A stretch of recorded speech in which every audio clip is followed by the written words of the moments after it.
Yeah. Test the screen share. Yeah, I okay, just want to ask you about. I just want to ask you about that because please, could you just do it, Linda? Just tell me when to advance the slide. Yeah. Remember, we're starting at 25, so I suppose when you finish, I suppose it just continues. Ridwan, you've disabled the participant screen sharing. Okay, I'll just speak to the technician on the side here. So they will enable you to share. So just give me a few ticks. Okay, great stuff. Sure, Linda, it's so hot here at the office. KZN. I'm dying of the heat here. Oh, it's quite pleasant gray here today. Yeah. I found this book eventually. Which book? The accreditation. Oh, you can't see it. The accreditation, it flows over. The accreditation, the accreditation. It doesn't matter, we'll use it some other time. Well, I thought we should probably follow up with a list of references and things like that. But I just thought, I think so. Today is like enough already, you know. Yeah, well, we may just have to add it, Linda. We could just mention it at the end. Yeah.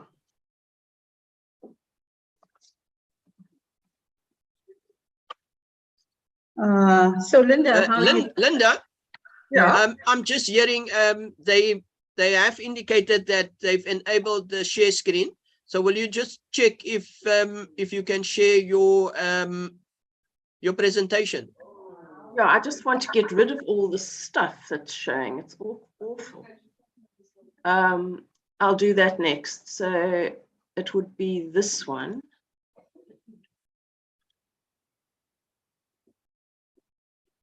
Okay, all right. Can you see it? Yes. Yes, okay. we can all see right. it, Okay. Linda. Okay. So Ridwan, would you do the introductions in the beginning or one speaker at a time? I think you should just do it in the beginning. Do it in the beginning. All right. And then, yeah. Okay. So I mean I can do it, Linda, first, and when you start at your point, we can give you your fair share of the shine. We need it. But look, we've got to start on time, Ridwan, even if there are a fewer people, because we're going to run short of time if it's 2 to 3. Yes. Okay, so the participants entering are trickling in.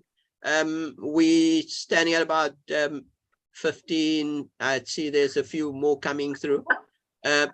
So yeah, can we give it a minute or two? Yeah, sure. We're all okay with that. Yeah.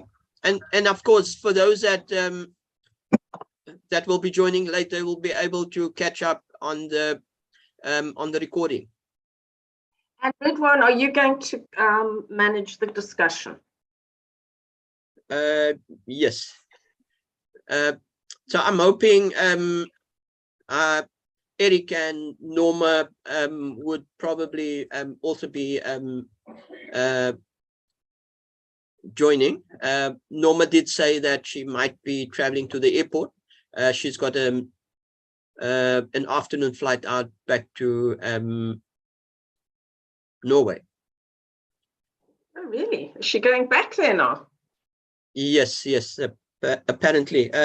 So a short stay in Barrydale and Kalk Bay, yeah, must have done a lot of good.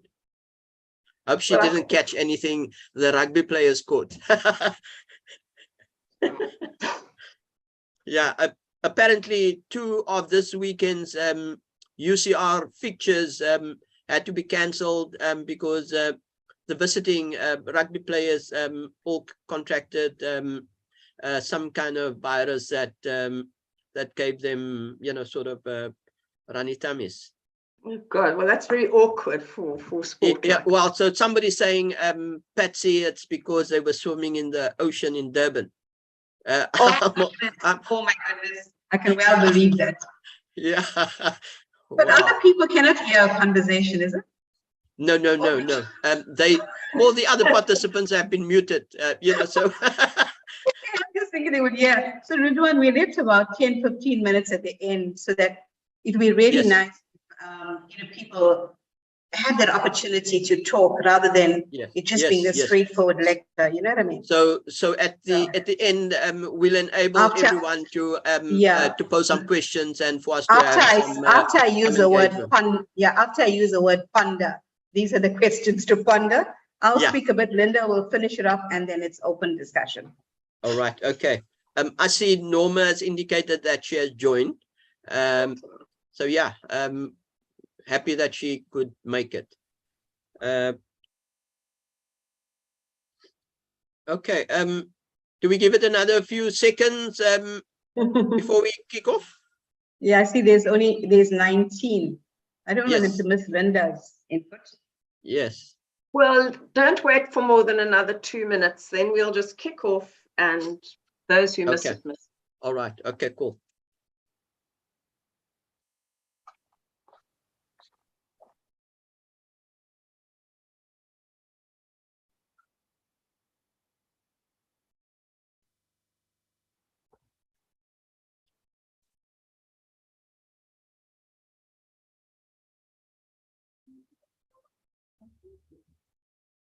Okay.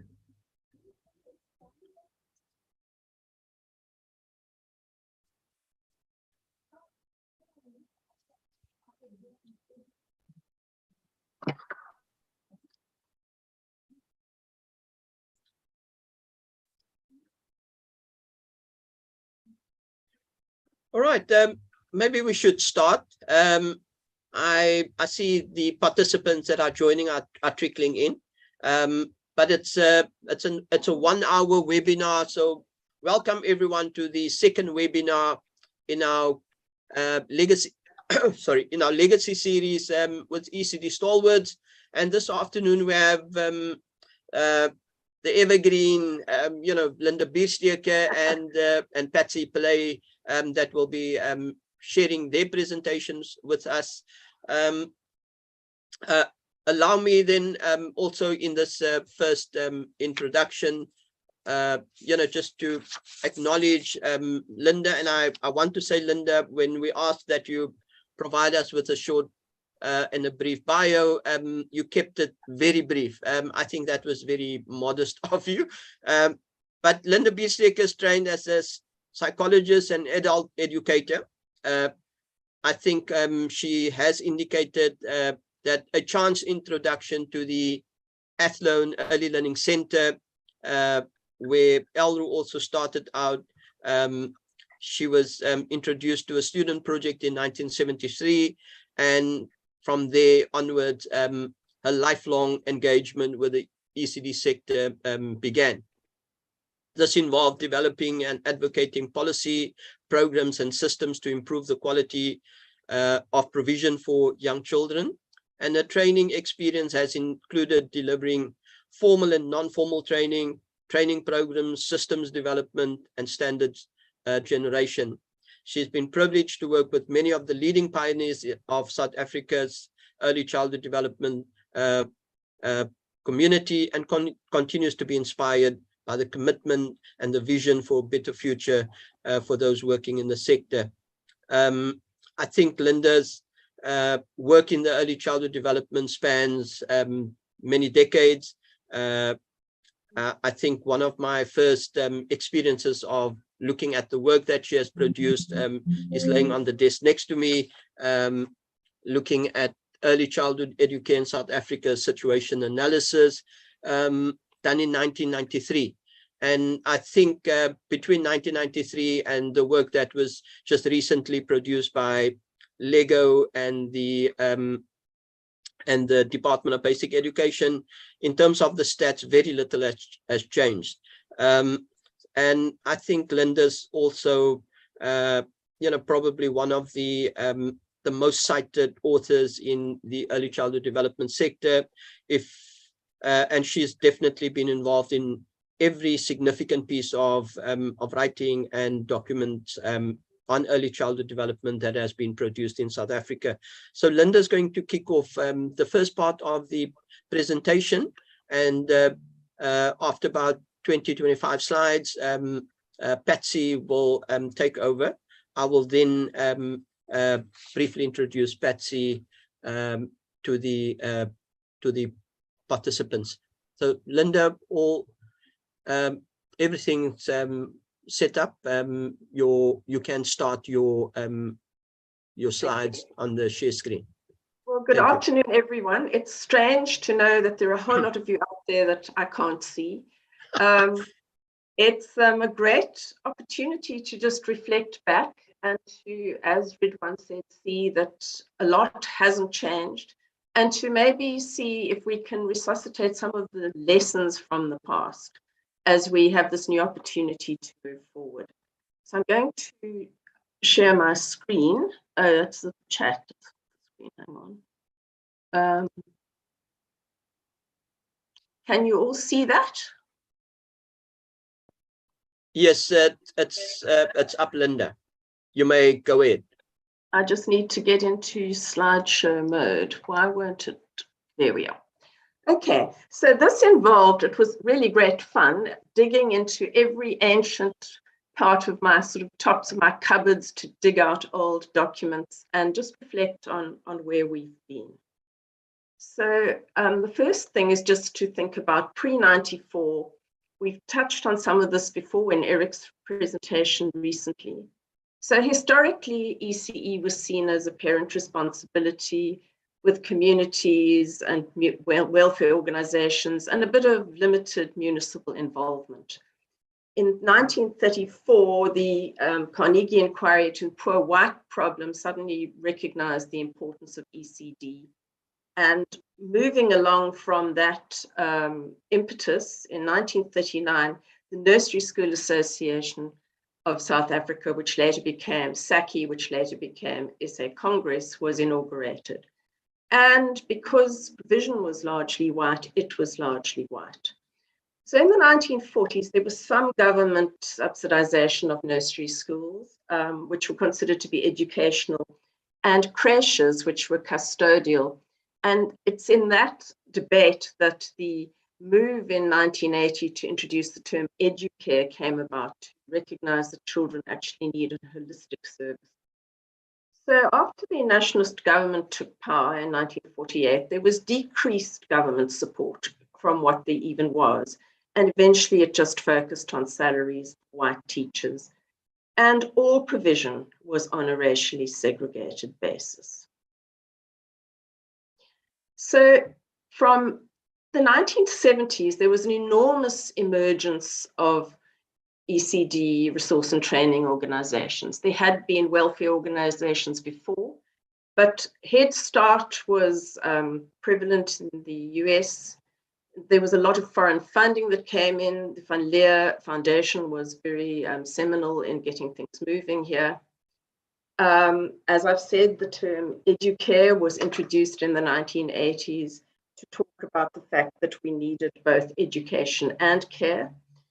And in the 1970s, grassroots, Athlone ELC, the Western Cape Foundation for Community Work, now FCW, in Thokozweni, in Soweto, Chatsworth ELC in Durban emerged, and they were followed thereafter by Tatayis, Border Early Learning Centre, TREE, Landelike Stichting, which was active on farms, and many others.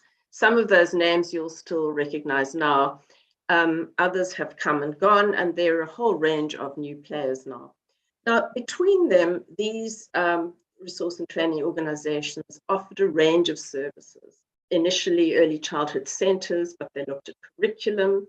And as early as this period, there was quite a focus on alternative programs such as home visiting, play buses, play groups. In the 1980s, the Bantustans promoted the establishment of ECE services. It's quite interesting. I mean, Bophuthatswana and Leboa actually subsidized round about sort of 14% each of their children to attend nursery schools in this former SISCA under the Department of Rural Active Program. And the Transkei Education Department also promoted the establishment and improvement of educare services. So there was this burgeoning of services. So the first work we really have, which documented numbers seriously, was done for the National Education Policy Investigation Educare Report in 1992. And Andries Lattergan of the Urban Foundation at that time did a population modeling. And the Urban Foundation actually had done a range of studies of different kinds of provision.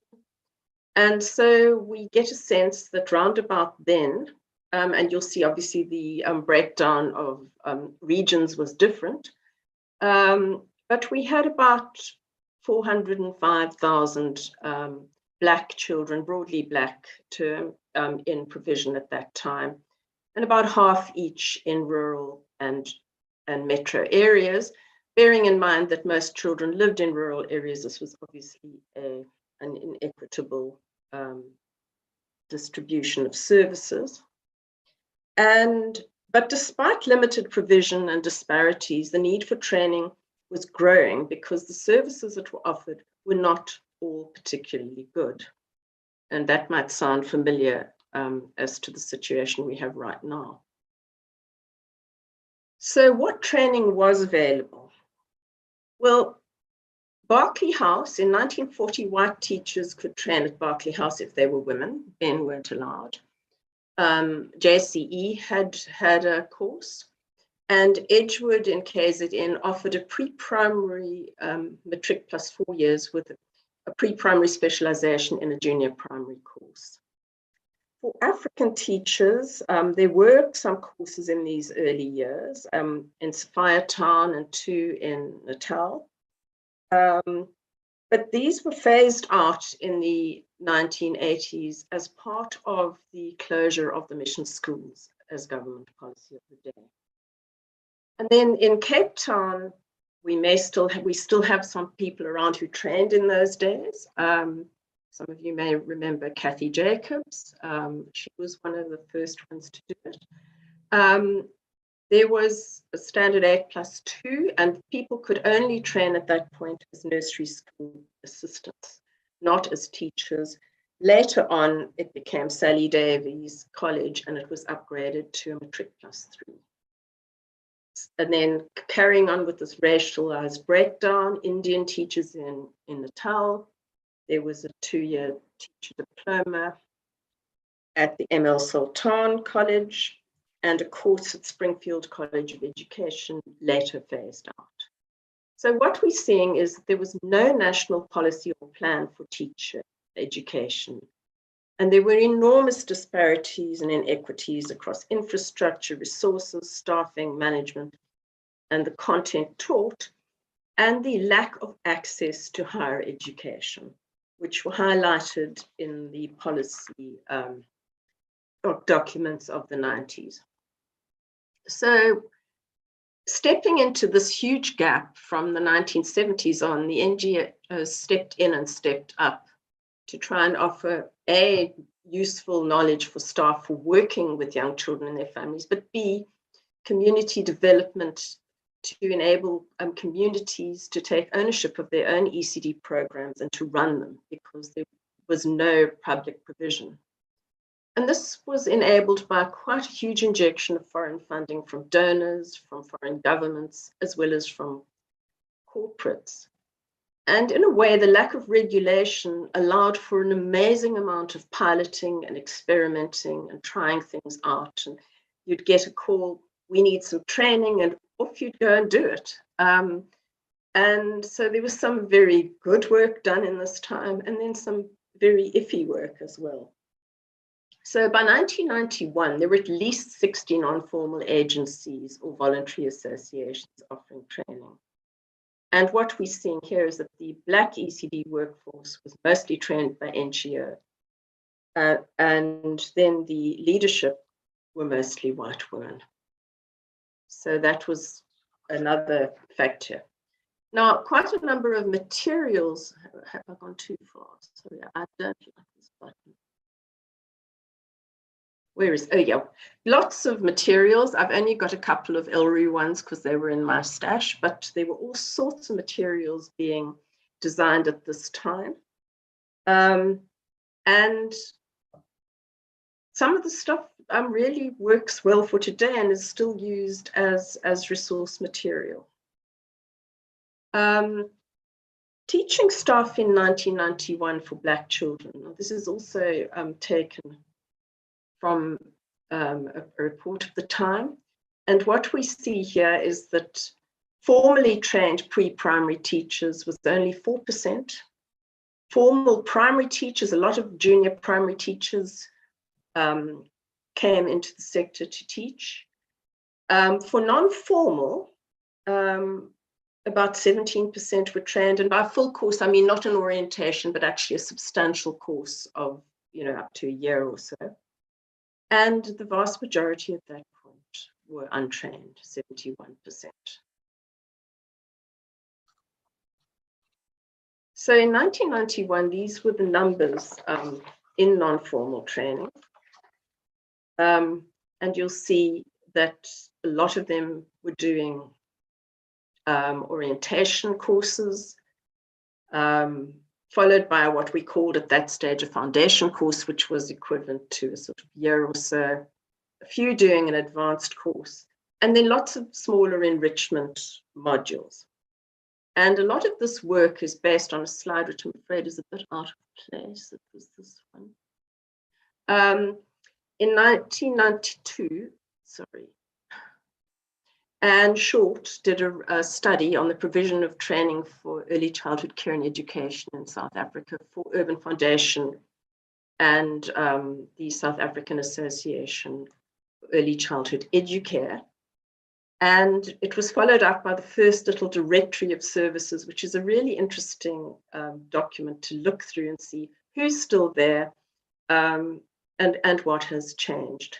So at some point, we need to talk about our repository of materials we started to put together. Right, so then the next part of the story from 1988 on was that we needed to move towards accreditation.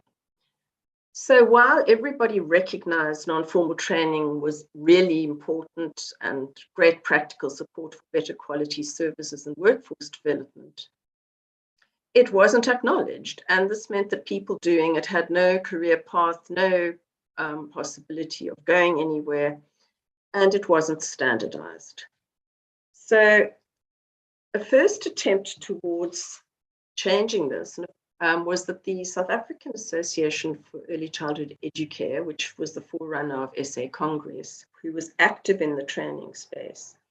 It had, in fact, lots of their members had been offering practical workshops for training teaching staff in the provinces, regular monthly practical workshops for races. Durban and Coastal were particularly active. In 1985, to improve the quality of early childhood education in organized programs and at home, which was quite a sort of forward-looking understanding that we were actually not just talking about centers, and an understanding that we're still grappling to get across, their National Council voted to develop a voluntary accreditation system. And so it was consulted, developed, and piloted, and the first training agency was accredited in 1988. And I remember going off with Vicky Mkhatla and Judith Carrier to look at one of Tatis's courses at that time. So they had a peer system of accreditors. From 1989, this group also had a national training forum, which met regularly under the auspices of the South African Training Institute for ECD. And they looked at these guidelines and broader training issues and lobbied. And there were 3 levels of training and some home-based programs developed. So this is what they looked like. Quite a number of those guides are still extant. And they looked at a really holistic approach to working with children, working with adults, and health, and so forth, which you'll recognize as the sort of forerunners of our unit standards. 1990s, as Eric has presented last time, was the heyday of policy development. We first had the NEPI Educare Commission, the ANC policy on education and training. In 94, South African Congress was launched, the coming together of SACI and a National Education Working Group, which came out of the National Educare Forum process. There was the white paper on education and training. And all of these, while there was a big focus in all this policy on grade R provisioning, they recognized that ECD was a priority, that the system needed formal and non-formal sector to be involved, and that all carers and teachers should have access to a defined career path with accredited training programs linked to nationally recognized certificates. And this then culminated in the interim ECD policy in 1996. So there are two of the sort of big policy pieces of pre-democracy. And then later, at the same time, the SACWA was getting sorted out. There was a coordinating committee for ECD, which some members here today were part of. And an interim accreditation committee and a national pilot project, which I'm going to briefly talk about before I pass on to Patsy. So the interim policy had guidelines for accreditation for practitioners and training providers, not just public sector, formal sector, but non-formal.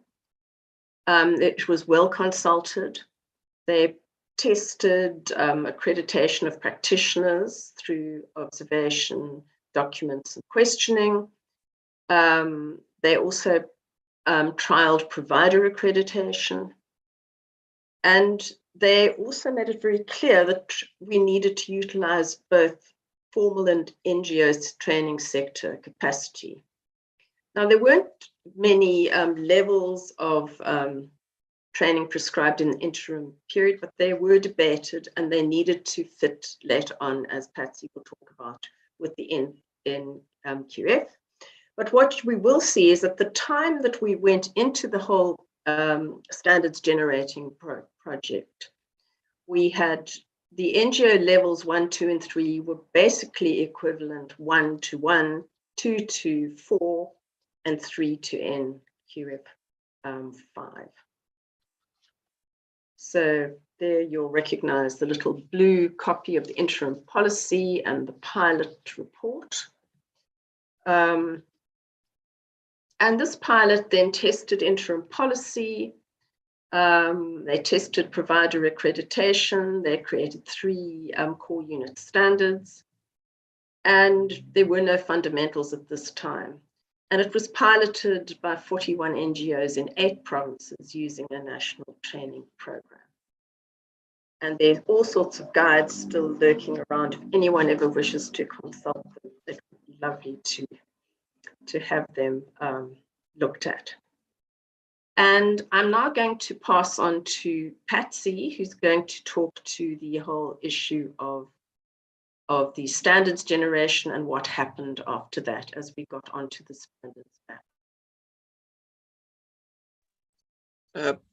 Thanks very much, Linda, for helping us to reflect on the period before 94 and what the ECD landscape looked like back then. I'm hoping that some of the documents that Linda shared that is in her archive, that we'll be able to have it scanned and shared with everyone so that everyone can at least pull the thread through and make and connect the dots in terms of the difficulties and the struggles that we've had as a sector in terms of getting to where we are today. So thanks very much for that part of the presentation, Linda. It now gives me also great pleasure to introduce Patsy Pillay. Patsy is another long-standing and leading activist for early childhood development in here for the past 40 years, and she's got a deep passion for children and women's development. Her activism in the 1980s saw her being detained. I think so many activists, fall short of, and I think in terms of the activism and the work that they were doing, was seen as a threat, and so she spent some time in solitary confinement. But I think that has just provided her with all the strength to continue to do what she's doing today, and what she has been doing over the past 40 years. Patsy holds a adult education diploma. Patsy's also got a social work honors degree and a master's in education, and has completed several other courses.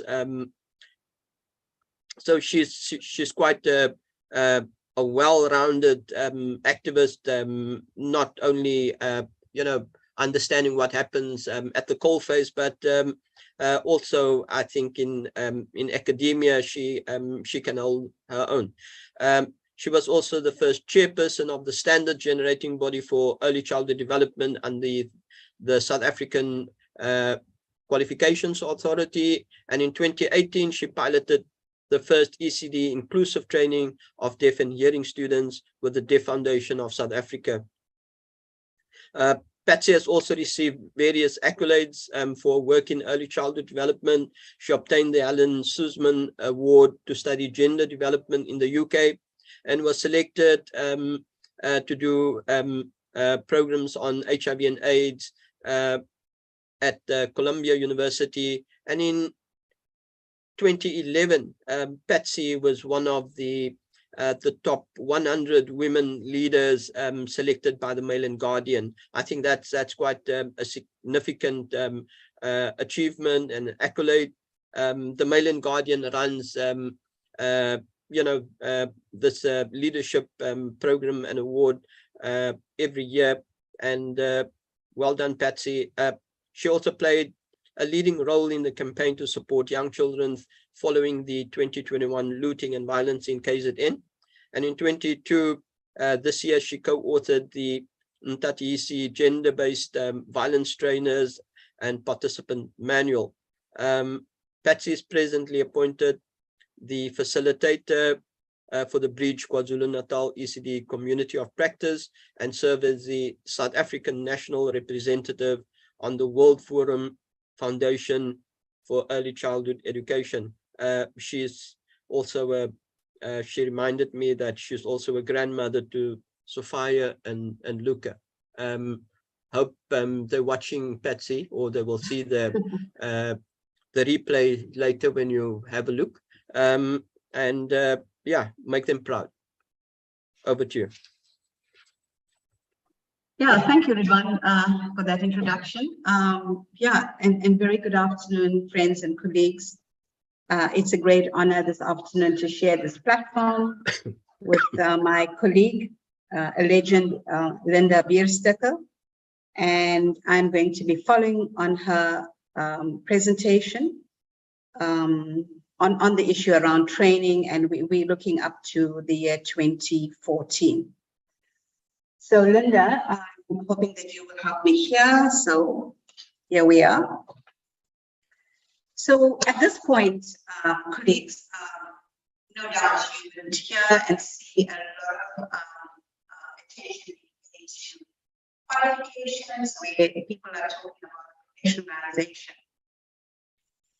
On reflection, we realized that this issue of professionalization actually came about in the 1994 ANC policy, where they spoke about the need for redress and access.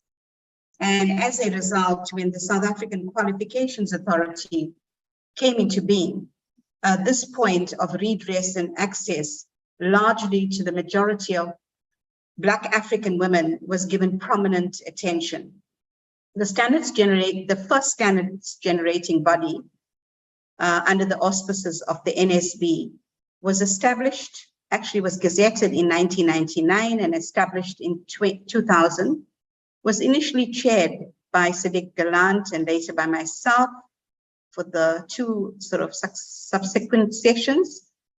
And I must also note that Josie Singaram and Mary was also very prominent and played a prominent role in the standards generating body.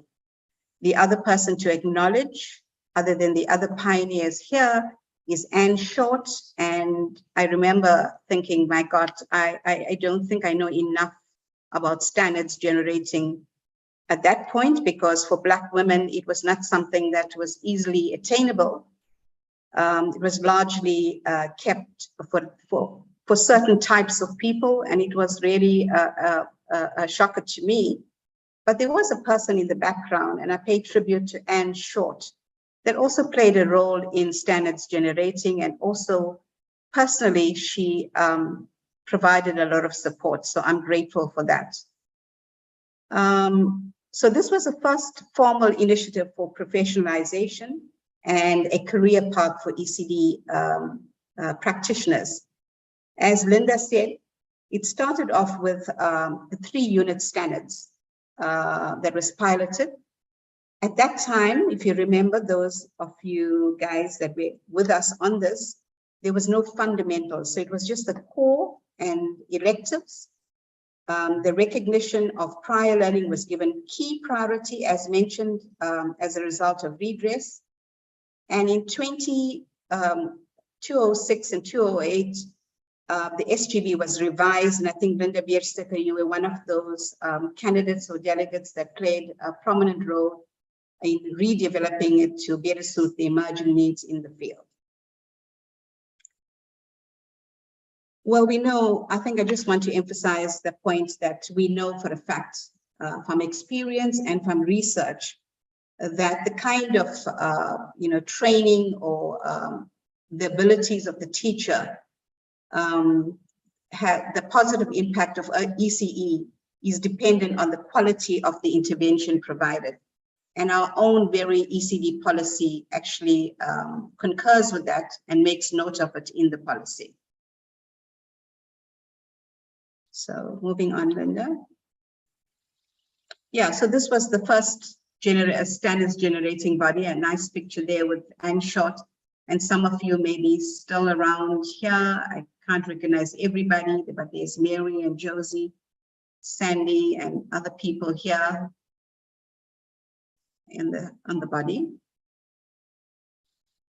So to take a step back, so we're talking about professionalization. And as I mentioned, okay, this was a new area for most of us. We looked at how do we make it broader to suit the needs of the practitioners in the field. And if you remember at that point in time, you would have had people in the center base and you would have people in the home base, the play groups, the toy library, and so forth that many providers sort of initiated in the 1980s, and it's more or less come back in a way saying that there is a need for those programs. So how can qualification better meet that? So if you look at level 1, that was the most popular course because there was a very minimal, in fact, there was no entry access. And this was used by many ECD providers.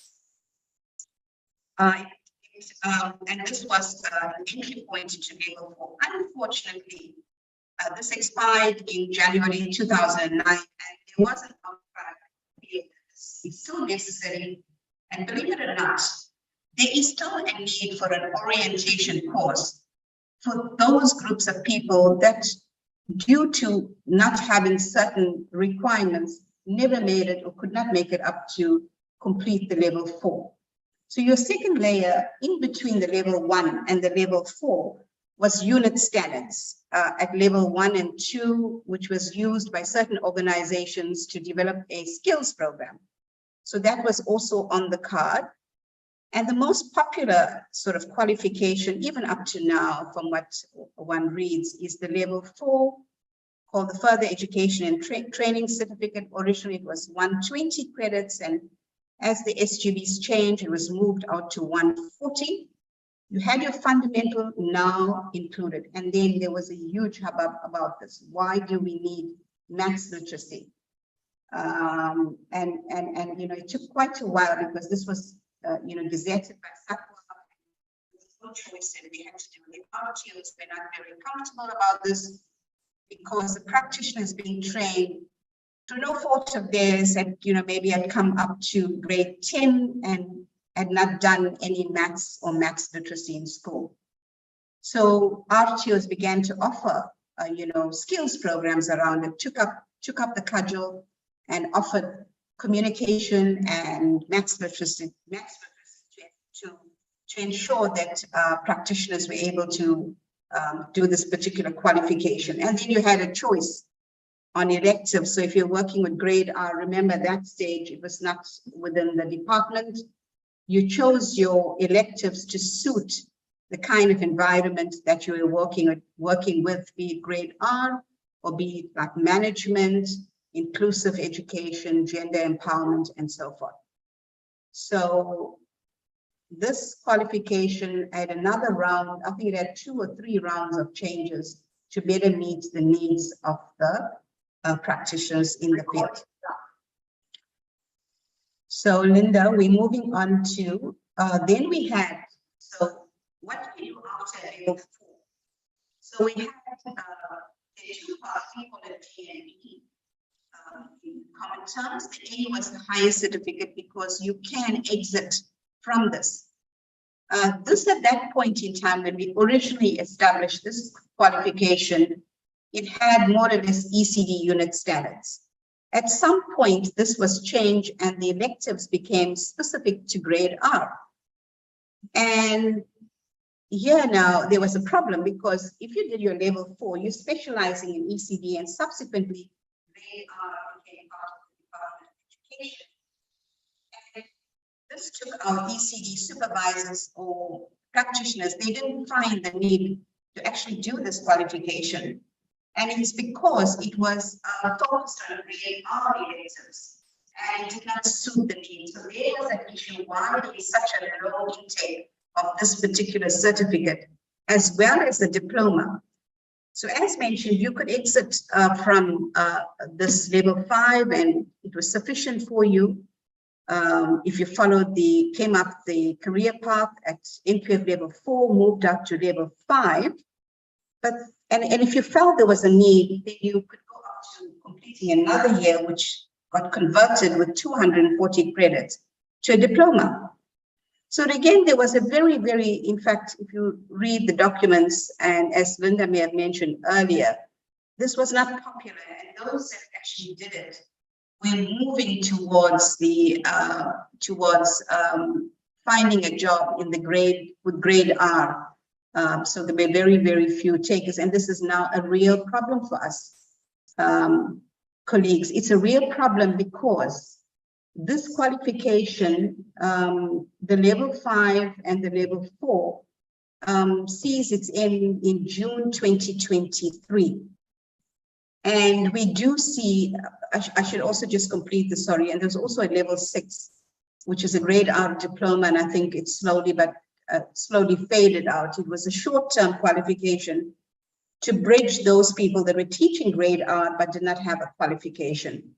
And I think a special funding was provided, and so that people in the grade R had that qualification. So if you look here, thank you, Linda, you would see that the most popular qualification, originally called the National Certificate, and now called the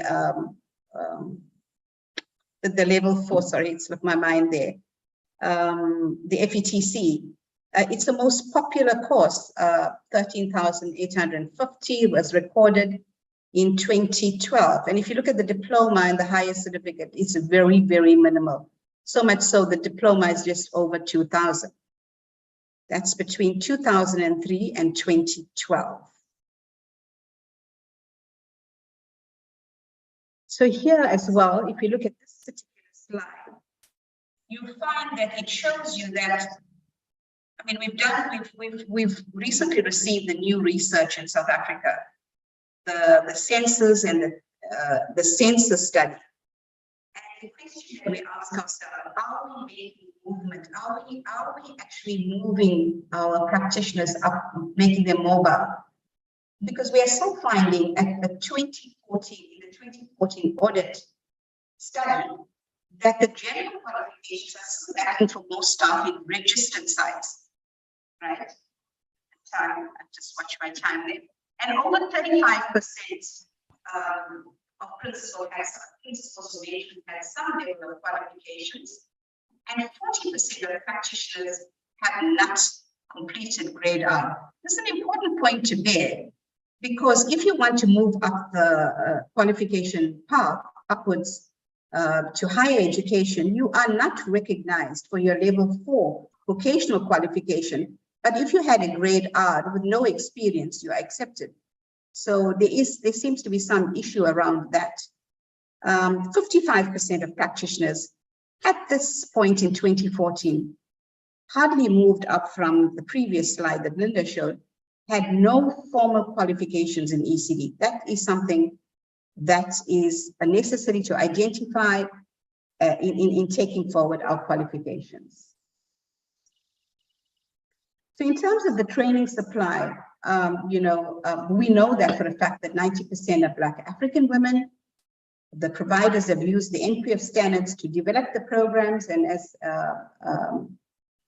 I think it was Norma that pointed out in one of her papers that while we've actually used a lot of westernized content, very eclectic and westernized, but there were small groups of people in different provinces who were working or drawing on the work of Paulo Freire, and also using different ways of conscientizing approach and empowering approach to develop curriculum. And in 2003, we found that there was a number of providers that started to use the qualifications.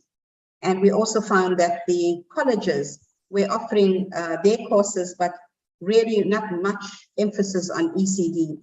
And in 2012, only 13 TVETs offered the occupational qualifications nationally, and with 16 that used the NCV with an ECD specialized. So again, it was not the most popular with the colleges.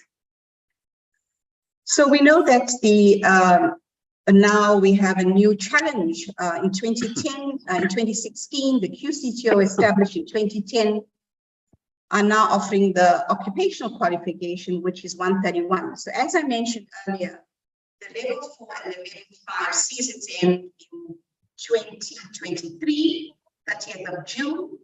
And the ECD qualification, the ECD occupational qualifications comes on board. But yet again, there are challenges, and I just want to mention that there's a slow trickle of the ECD nonprofit organization actually accrediting for this qualification, whereas the private providers seem to be registered. It's based on 3 areas: knowledge, practical, and workplace component. It brings in with a lot of challenges to the RTOs, and that's for another discussion. We also know that the level 3 that was developed has not been accredited up to now, so there's the problem. So if you look at the providers accredited to offer the full qualification, and this was in 2013, the ELIFA study, you'd be able to see that, again, the ECD level 4 is the most popular qualification taken up by the ECD providers, the NPOs as we know it. And if you look at the TVET college supply, you will find that minimum of even the course, the level 4 is not popular at all. So you could read that at your leisure. And here we point again, who's using what. You can see that the NGOs, to a large extent, are the main providers in ECD qualifications.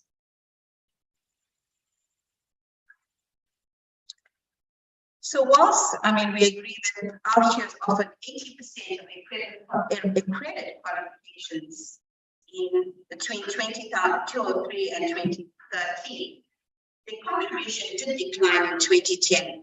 And this is very, very strongly related to funding. You know, withdrawal of funders, policy shift for learnerships to go to public FET colleges. And it's amazing, and it's not acceptable that large learnership contracts went to private for-profit providers, and NGOs found themselves in a very, very difficult situation, because obviously we can't charge the fees to the people that we train, because the majority are poor. So thinking ahead as we move to a conclusion, here we are, and of course this deserves another sort of, you know, discussion. We now hear that DHET, you know, I mean, there's a lot of talk, and universities are offering the level 5, level 6, the diploma, the degree. And, you know, at a meeting 2 weeks ago in KwaZulu-Natal with 130 people attending at the university, it was shocking to discover that the, you know, the Edgewood College will be offering the degree, and its status would be matriculants, because if you had a level 4 and you have many years of experience, you cannot access the degree, although the NCF, the National SAPA documents say differently. The university will only accept your entry if you are studying towards a level 6, and it's a full-time qualification. So how does it, the question is, how does it serve our needs in the field? Does it take us anywhere? Our people are left out again. Who will do these qualifications? Who will pay for the qualifications? And if you do something like this, will you get a salary? So those are some of the questions to ponder on. And looking at what presentation in 2020, I mean, if I pointed out in one of the documents, you know, there's 10,000 playgroup facilitators needed in terms of the workforce, and 110,000 practitioners and so forth. Yes, you have a career progression, but from 1 to 4, very well. But what happens to the majority of people who will train towards this? Surely, in taking ourselves forward, one of the things the NPOs need to look at is the issue around collaboration. How do we collaborate to make sure that we meet the needs of our ECD workers? So, I mean, I find a lot of projects coming in when there are already projects in existence, in my experience. Surely we should talk about this. How do we get talking? So, Linda, in terms of things to ponder on, and the questions that we have is, what have we gained over this period from the 1980s? We've gained a lot. I mean, we're well known for the kind of alternative programs, you know, serving the needs of the young children. What have we lost with standardization? The issue that I mentioned just now, professionalization. Are we catering for the needs of the majority, for the playgroup mothers that are out there, for the vendors that are looking after children, in, for example, in Warwick Avenue in Durban, for the refugee families that run little groups? Are we catering for this? But they're doing a piece of work. They are looking after our children. How do we make sure that we reach equity and equality in South Africa if we don't provide the resources, if we don't talk about it, that it's not meeting our needs, that we need to get together? Let's look at it, let's relook at it and say, what is it that we want to do, and how can we advance the workforce? So Linda, I'm hoping that you could take the next couple of other points to ponder. Thank you so much.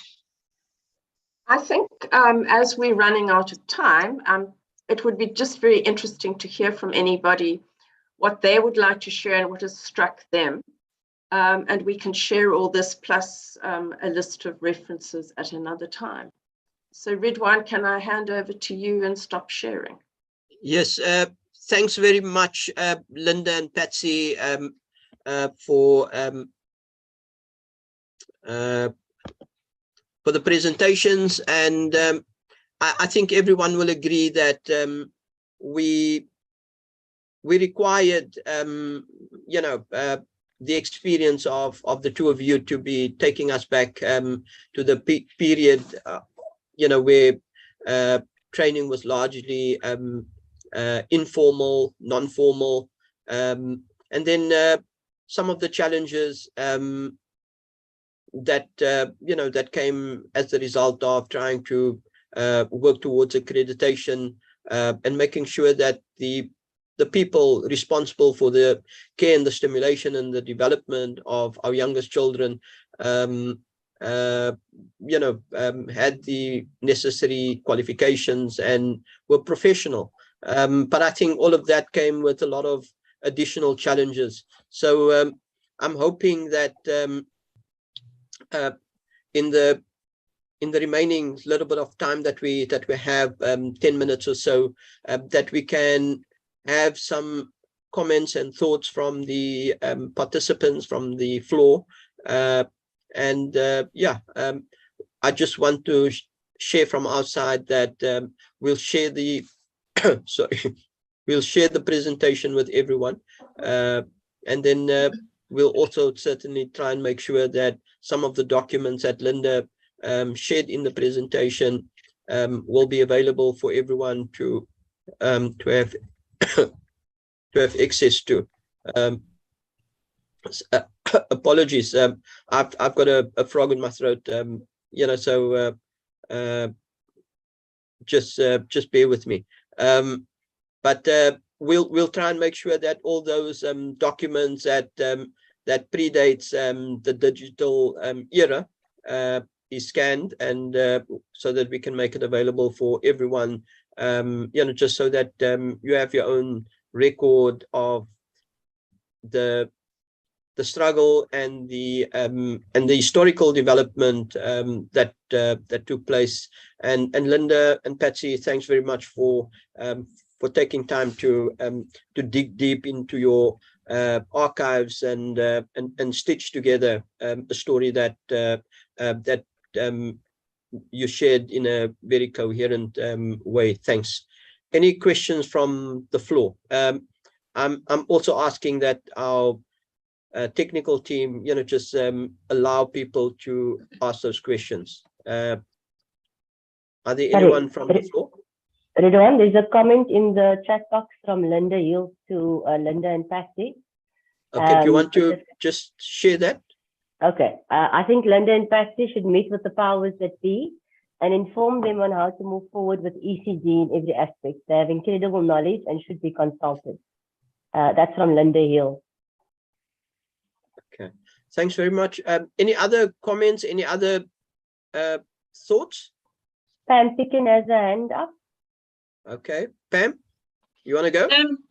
Hi, Ridwan and everybody. It's Pam Picken from the Do More Foundation. First, mine's a comment rather than a question. I just want to say a real accolades to you and FCW for the inspiration in putting together this series. And a huge shout out to Linda and Patsy, both of whom have been instrumental in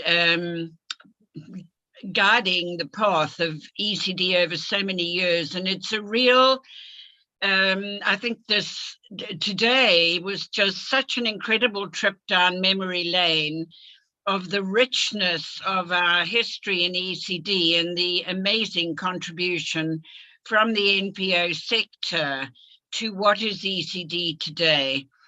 And I think it's been built on the shoulders of giants. And my challenge to those listening is, how do we use that activism, that enthusiasm, that passion, and above all, the expertise to speak with one strong voice to government around what the ECD NPO sector can offer in the formulation of the way ahead. Okay, thanks very much for throwing out that challenge, Pam. Anyone from the participants that want to respond? I think it's important that we revisit the activism, of the pre-94 era. And I think it's important that if we want to address the huge challenge in terms of the numbers of children that are still not benefiting from early childhood development opportunities, the vast number of practitioners who still require training, who are practicing or are providing services in the sector that are not qualified or untrained. Yes, then I think it's important that we pose those serious questions and challenges to our government departments, particularly the Department of Basic Education, who's now inherited early childhood development. And I think it's going to be important that that they come up with some form of decent plan in terms of how this is going to unfold, so that our younger citizens benefit from the opportunities that that should be given to them, which is their right, so to speak. Any other thoughts? Yes, please. I'd like to comment. It's Linda Hill from Singaqueza. Yes, Linda. We took on the challenge by the real reform for ECD. We took on the challenge in our particular district, which is the Mgeni municipality, which is the first DA-led municipality in KwaZulu-Natal, to meet with them and engage with them to make sure that ECD is in the IDP. So a couple of us are forming an ECD advocacy forum in the Mgeni municipality, and we have a meeting with the deputy mayor on Monday to then really start engaging with them on how to move forward. So in answer to Pam's question, how do we get this top of mind in priority with government? I think we've got to make a difference where we are. So I think us as ECD sort of specialists in this particular area, we are really engaging with the powers that be in our area and really pushing the ECD agenda from every aspect, because it's so widespread, as you all know. So I think that's a way that we can all try and move forward with ECD and get it the respect and the acknowledgement that it needs from every single aspect, and primarily to the beneficiaries, which are the children, to ensure that they have a good, solid future to build on. So yeah, we're excited about it, and it's just going to grow as we meet with the powers that be and put this order in place. Okay. Thank you for the opportunity. Thanks very much, Linda, for sharing some of your thoughts and for the action that you're taking on in your neck of the woods. I think it's very important that that we all realize that we have to tackle this elephant in bite size that we can manage. And I think it's going to be important also that in every community where there's an ECD forum, it's going to be important that ECD forums become part of the local ward committee and have access to the IDP process, and make sure that the issues around young children and early childhood development gets onto the agenda at community level, at ward level, and in that way we work our ways steadily towards the provinces and national. But I think the organizations that are working in the provinces, that are working across provinces and nationally, they certainly would also need to be part of just strengthening the challenges and chipping away at some of the resistance in the provinces and at municipal and local government levels. Nafisa, are there any other hands up or any other questions in the chat? There's a comment from Mdibuka. He says, yes. This is such a rich history around ECD and a well-grounded stepping stone towards professionalization of ECD. We still have a long way ahead of us. Let's continue to soldier on. Thank you, Mdibuka. All right. Thanks so much, Mdibuka. Anyone else?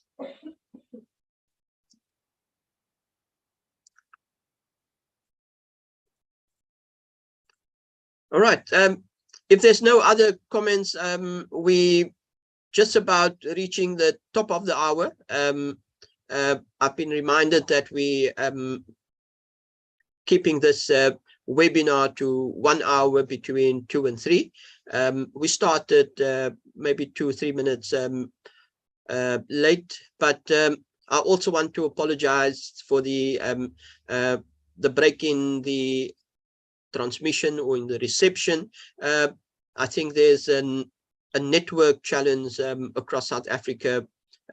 People have seen some challenges with WhatsApp and so on, but let's also make sure that going forward that and I think particularly from our side that we'll try and make sure that we dodge some of those challenges. The third webinar in the series will focus on integrated early childhood development programs, and particularly focusing on the role of local government and municipalities. And myself and Dr. Norma Rudolph will be sharing those presentations towards or on the provisional date of the 29th of November. We're certainly hoping to get the invitation out to everyone well in advance, and certainly in the next week or two. Trusting that you all found this useful and informative, and yeah, go well. Hope you enjoy the rest of today and the rest of this week. Thanks very much.